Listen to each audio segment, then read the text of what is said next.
That's right, the Bible is lying to you. I mean it, and I'm going to explain why. But the more important question is, why is the Bible lying? The Bible is lying to you in order to teach you a deeper truth, and that's what we're talking about this week. Tell me somebody why everybody always skips the names. Hello all, I'm the Mad Pastor, and Christianity sucks. It's boring, it's irrelevant, it's out of touch, but it doesn't have to be, and let me explain why. We're going to read a genealogy from Matthew, and if you're new to the Bible, genealogies are a bunch of like so-and-so, father of so-and-so, father of so-and-so, father of so-and-so. They can be boring. So if you want to skip, here's what you need to know. Matthew says there's 14 generations from Abraham all the way to King David. Then he says there's 14 generations from King David all the way to the deportation to Babylon. Then Matthew says there's 14 generations in between the deportation of Babylon to the birth of Jesus. That's all you need to know, and now you can skip ahead. Links in the description below.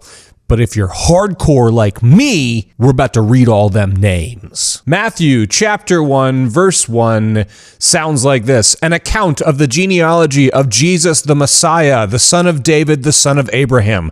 Abraham was the father of Isaac, and Isaac the father of Jacob, and Jacob the father of Judah and his brothers, and Judah the father of Perez and Zerah by Tamar, and Perez the father of Hezron, and Hezron the father of Aram, and Aram the father of Amminadab, and Amminadab the father of Nahshon, and Nahshon the father of Salmon, and Salmon the father of Boaz by Rahab, and Boaz the father of Obed by Ruth, and Obed the father of Jesse, and Jesse the father of King David.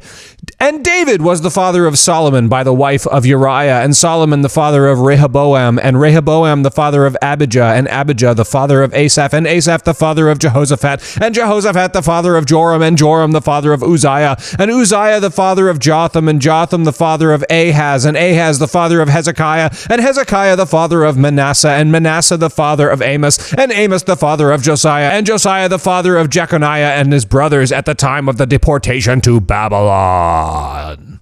And after the deportation to Babylon, Jeconiah was the father of Salathiel, and Salathiel the father of Zerubbabel, and Zerubbabel the father of Abiud, and Abiud the father of Eliakim, and Eliakim the father of Azor, and Azor the father of Zadok, and Zadok the father of Achim, and Achim the father of Eliud, and Eliud the father of Eleazar, and Eleazar the father of Mathan, and Mathan the father of Jacob, and Jacob the father of Joseph, the husband of Mary, of whom Jesus was born, who is called the Messiah. So all the generations from Abraham to David are 14 generations, and from David to the deportation to Babylon, 14 generations, and from the deportation to Babylon to the Messiah, 14 generations. See, that wasn't that bad. Now, here's the thing. The Bible just lied to you. It just told you something that wasn't true. But before we talk about that, I want to talk about something at the very, very top of the text. It says an account of the genealogy of Jesus. At least that's what it says in the New Revised Standard Version of the Bible.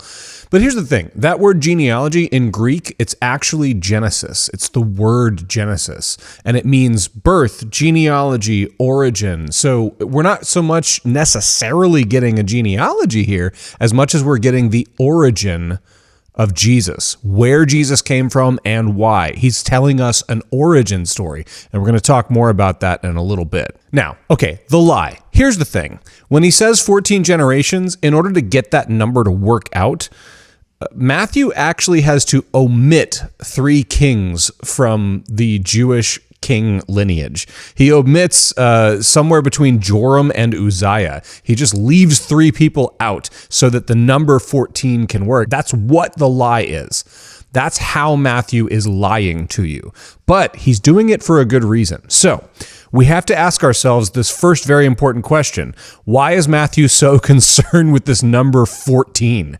Why is he willing to lie in order to make the 14 work? Well, it's because he wants to tell you something deeper. Remember the origin story thing? Yeah, this is part of that, okay? So in the Hebrew language, letters also relate to numbers, and numbers relate to letters. It's numerology. It's just the way it is. The numbers in the name David, the D and the V and the D, add up to 14. D is 4, V is 6, D is 4, 14. The number 14 is directly related to King David.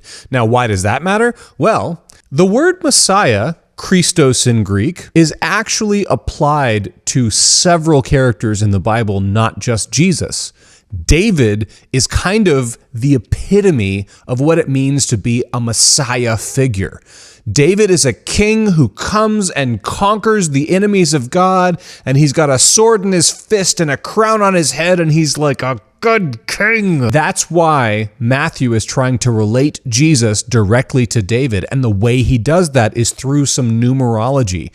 14 generations, 14 generations, and 14 generations, all kind of pointing back to David. Now, another question we have to ask ourselves is why Joseph? Joseph is just a stepdad. He's not involved in the actual conception of Jesus. Why is Matthew focusing on Joseph instead of focusing on Mary in his genealogy? Well, it's a very good question. I'm glad you asked. It's because the patriarchy.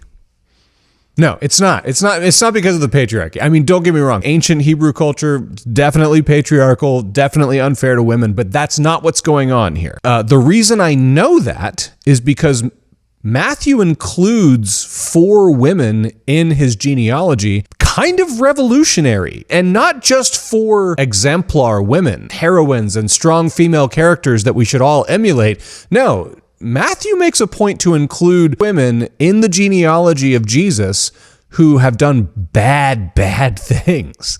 He includes Tamar, who played the harlot with Judah. He includes Rahab, the Canaanite harlot. He includes Ruth, the Gentile, and Bathsheba, who David has an affair with and ends up killing her husband over.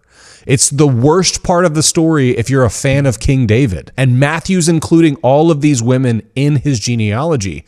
Now, why would he do that? Why wouldn't he use exemplar women? Well, I think he's trying to tell us something about what kind of God this is and what kind of Christ, Messiah figure, this is going to be. Now that we've gathered all the facts, what is actually going on in this text? Why is Matthew including a genealogy? One answer is just to prove how important Jesus is, but here's a better answer.